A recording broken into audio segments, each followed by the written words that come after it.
Well, welcome to National Animal Rights Day, Bangalore. It was difficult to sort out permission for this event with the CM resigning in between. Almost as if this event is always going to be cursed with some challenges and some controversies. Last year, I spoke about how we had failed the animals. And ironically, Blue Cross of India, a casteist and an animal oppressing organization, hijacked NARD Chennai to steal the credits, apparently to save someone's job. As frustrating and disappointing it has led me to ponder, are we aware of what needs to be done? What are our goals? What exactly are we fighting for? Who are we up against? And who exactly is the enemy? Fighting for animals, ending animal exploitation. That's the answer, right? No, that's not the answer. Not only it's a poor thought out answer, it is also not even looking at the complete picture for animal liberation. We are not here to fight for animals.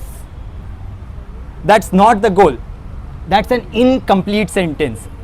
And ending animal exploitation is not going to be enough for animal liberation. When we say animal liberation, what we mean to say is liberating the non-human animals from the human-led oppression, not just exploitation, oppression. I think it should be obvious to everyone that just like how we live in a patriarchal society which protects pedophiles, groomers, rapists and molesters, even in an animal liberation spaces, just like how we live in a Savarnaverse with casteism running deep, just like how we live in a queer oppressive society or a capitalist society where workers get shafted by greedy bourgeoisie to make an extra buck. We also live in a world which is anthropocentric in its functioning, human-centric, where humans are the first-class citizens and the non-human animals are best and afterthought, but usually nothing more than a subject, just a fetishized commodity to cater to humans, which you can use or which you can choose not to care about. You and I, we are from the oppressor class, where despite our boycotts, we benefit from animal oppression. This human supremacist mindset is the root of animal oppression, not just exploitation. You can oppress someone without using or exploiting them. While there are plenty of examples, let me point out using a small number of them.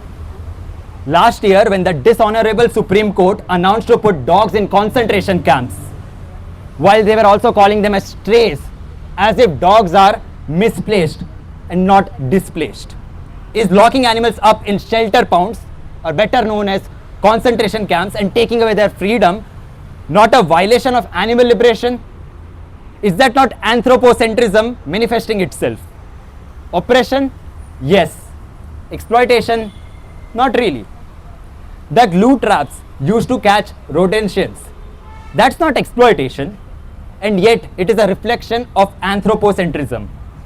When the discussions were to colonize the Aravalli Hills for Modi's Gujarati friends, does that not displace both humans and non-humans alike who call it their homes?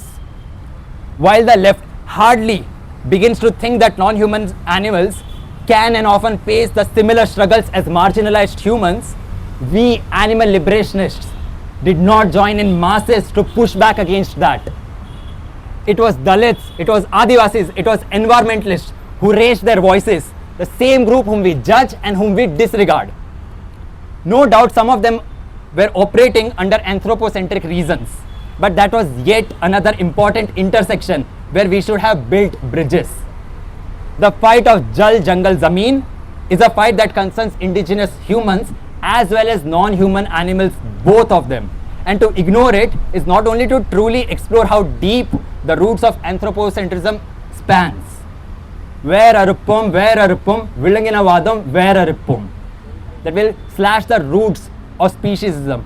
Let's remember these concerns the next time we are chanting these slogans. Industrialization has led humans dumping dangerous and toxic chemicals from factories in water bodies, making aquatic people's ecosystem inhabitable. Is that not a concern of animal liberation just because it was not exploitation? If they lose their life, by getting caught in a fish hook, or because a human destroys their ecosystem. They both are injustices, and both the injustices needs to be eradicated. Boycotting animal products and services is not going to be enough to bring true liberation, when systemic oppression of non-human animals also happens in ways other than their commodification.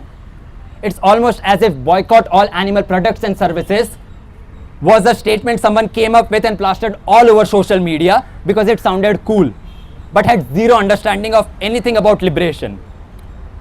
But this is not the entirety of what we animal liberationists are fighting against. Some of us ask why intersectional abolitionists bring up human rights issues in animal rights spaces. Humans are, after all, the oppressor class, and animals got nothing to do with human politics, right? I will once again use an example or two, or maybe a few more, to break this down. I was on a call with a friend. Ramadan had just started. When I saw the news, Ayatollah Khomeini was killed by the Epsteinian government of the United Puppets of Israel when they waged a war against Iran. Dropped another bomb on school, killing some 168 schoolgirls instantly. And the Iranians suffered more under the US imperialism.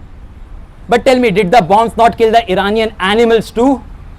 And if that angers you, hopefully, why does the death of Iranian humans not matter to you? But I'll tell you how the attack of Iran also affected us in India, just from the animals' perspective. We all want to look after our companion animals and make sure that we don't oppress other animals while taking care of them, right? The situation is, Nature's Hug was one of the 3 plant-based cat food brands that I knew of which was available in India. Every place which sold it, when they ran out of stock, I called the distributors, and you know what they said? There is a war against Iran. Strait of Hormuz is locked. So we won't be able to restock it anytime soon. And anyways, the demand is low, so we are not even making any profit margin, so we are going to discontinue it. So tell me again, did imperialism not affect our ability to look after our companion animals? If humans were not functioning under profits over people, and I mean all people, humans and non-humans alike, wouldn't we have to worry about their plant-based food security, or if we will be able to feed them? If we selfishly only focus on animal liberation and not focus on anything else.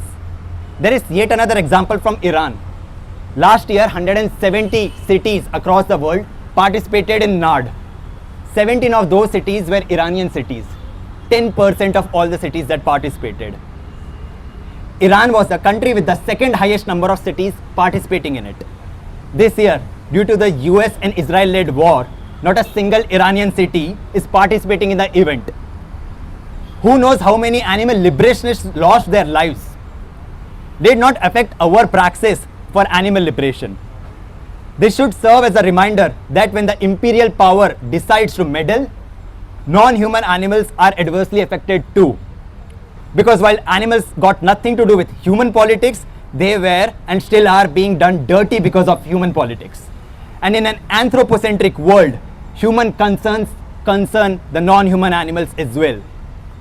And to ignore that will not in any sense help animal liberation.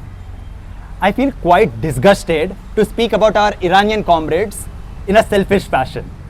And you should all be disgusted too. If animals are worthy of life without oppression, are humans not animals too? If not a single Iranian non-human animal was killed in the attacks, to attack another sentient being is an injustice, and of all people, animal liberationists should really understand that. If you actually sit to think, a lot more problems and concerns are barriers to animal liberation. And boycotts or bans are not going to be enough. We have to dismantle the mentality of human supremacy, of anthropocentrism, and you'll just settle for a ban? The oppressor class never willingly returns the rights of the oppressed. And for that, instead of asking the government, we have to unite with the people and fight together with a strong political ideology. And for that, we need to understand the concerns of people too. We speak of boycotts, But do you know how classist we can come off as so many times? 178 rupees. 178 rupees a day is the legal minimum wage if you have been keeping track with the recent labor code bill. We lose the sight of India's demography when we are just outreaching to the privileged class. An Indian laborer does not have job security, let alone have any confidence that they will get to eat the next morning. How does one pay rent, save money, have emergency health funds, and effectively boycott animal products and services in 178 rupees a day? Workers' liberation is necessary if we want them to be able to boycott animal products and services. And concerns of people also including how criminal justice system in India has always been weaponized against the religious minorities and other vulnerable communities like Dalits, Bahujans, Adivasis and the poor people.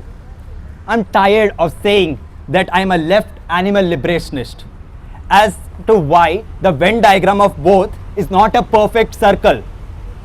But liberation at the expense of others is no liberation at all.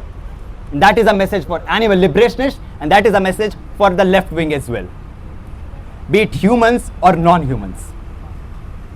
And the hyper focus on the ban will only result in an asymmetric scrutiny of various marginalized people who are stuck in this system, which is also anthropocentric, but also by various injustices like casteism, classism, patriarchy, religious zealotry and capitalism. I also want to highlight how other boycotts are also classist in nature. After putting or at least announcing dogs in concentration camps, people soon started no dog, no vote campaign.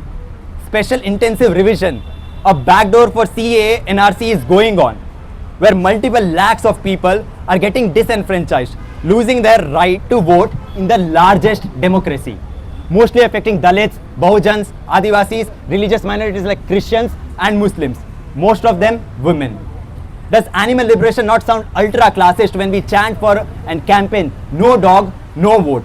What about those people who wanted to participate but are kicked out of the voter list, who can't even vote now? Seriously, anyone who advocates for animals in any capacity must think deeply about the language, messaging and outcomes of what we are going to do for the animals. And as if all of this were not barriers enough for us to fight, then we also have Savarnas, the Sanghis, weaponizing animals to push for their bigotry. Gaurakshaks going and lynching Dalits, lynching Muslims. They are tokenizing animals and their rights. And that is something that we have to vehemently oppose.